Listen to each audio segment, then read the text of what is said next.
તળાજા તાલુકાના તલ્લી ગામની પડતર જમીન પર આવેલ જાતપર ટીંબા ઉપર બારૈયા પરિવારના કુળદેવી ચામુંડા માતાજીનું પ્રાચીન મંદિર આવેલું છે। આ મંદિરમાં લગભગ 2 મહિના પહેલાં એક ચોરીની ઘટના બની હતી, જેના કારણે સમગ્ર બારૈયા પરિવારમાં રોષ ફેલાયો હતો। ચોરીની ઘટનાનો હજુ સુધી કોઈ ઉકેલ ન આવતા આજે જાતપર બારૈયા પરિવારના લોકો ડાઠા પોલીસ સ્ટેશન ખાતે પહોંચ્યા હતા। આ દરમિયાન ડાઠા પોલીસે બારૈયા પરિવારને 1 મહિનાની અંદર ચોરીના બનાવનો ઉકેલ લાવવાની ખાતરી આપી હતી। સાથે સાથે પોલીસ દ્વારા જણાવાયું છે કે લોકલ ક્રાઇમ બ્રાન્ચ પણ આ ચોરીના બનાવને ડિટેક્ટ કરવા માટે સતત પ્રયત્નશીલ છે।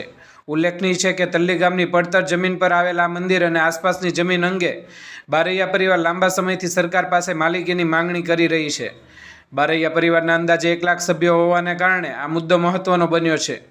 બારૈયા પરિવારે સરકાર પાસે ફરી એકવાર વહેલી તકે જમીન મુદ્દે યોગ્ય નિર્ણય લેવામાં આવે તેવી માંગણી વ્યક્ત કરી છે, જેથી આ પવિત્ર સ્થળનું સંરક્ષણ અને વિકાસ શક્ય બની રહે।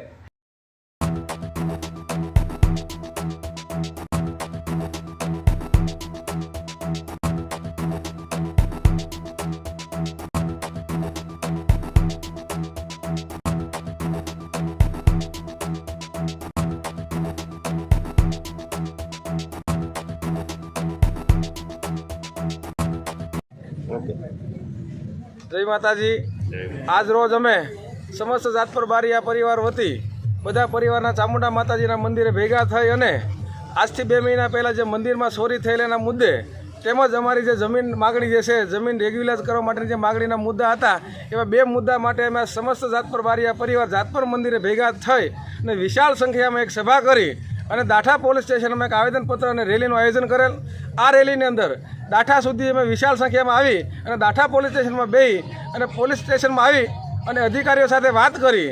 એકવાર તો અમે 2 કલાક ધરણા ઉપર બેસી જાવીને પછી પોલીસ સાથે વાત કરીને પોલીસે અમને આશ્વાસન અને લેખિતમાં ખાતરી આપી કે તમારી જે દાઠા જાતપરની જે ચોરી થયેલ છે એના માટે સ્પેશિયલ ટીમ રચવામાં આવશે અને ટીમ રચ્યા પછી એની સ્પેશિયલ તપાસ કરવામાં આવશે। જેમ બને તાત્કાલિક વહેલા નિર્ણય આવશે એવો અમને આશ્વાસનને ખાતરી આપી છે।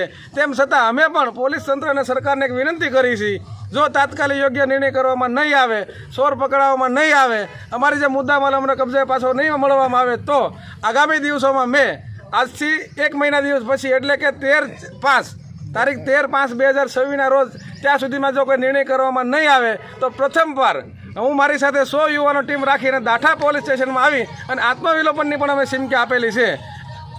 ત્યારબાદ આ આત્મવિલોપન સિમકી કર્યા પછી પણ જો નિર્ણય કરવામાં નહીં આવે તો આગામી દિવસોમાં વિશાળ સંખ્યામાં માતા બહેનો ભાઈઓ સાથે રાખી અને જેલ ભરો આંદોલન પણ કરવામાં આવશે એવા કાર્યક્રમ આપી અને આજે અમે શાંતિથી રેલી યોજી અને સરકારને વિનંતી કરી છે અને જો સરકાર નિર્ણય નહીં કરે તો આગામી દિવસોમાં સરકારનું પરિણામ ભોગવવા માટે તૈયાર રહે। જય માતાજી।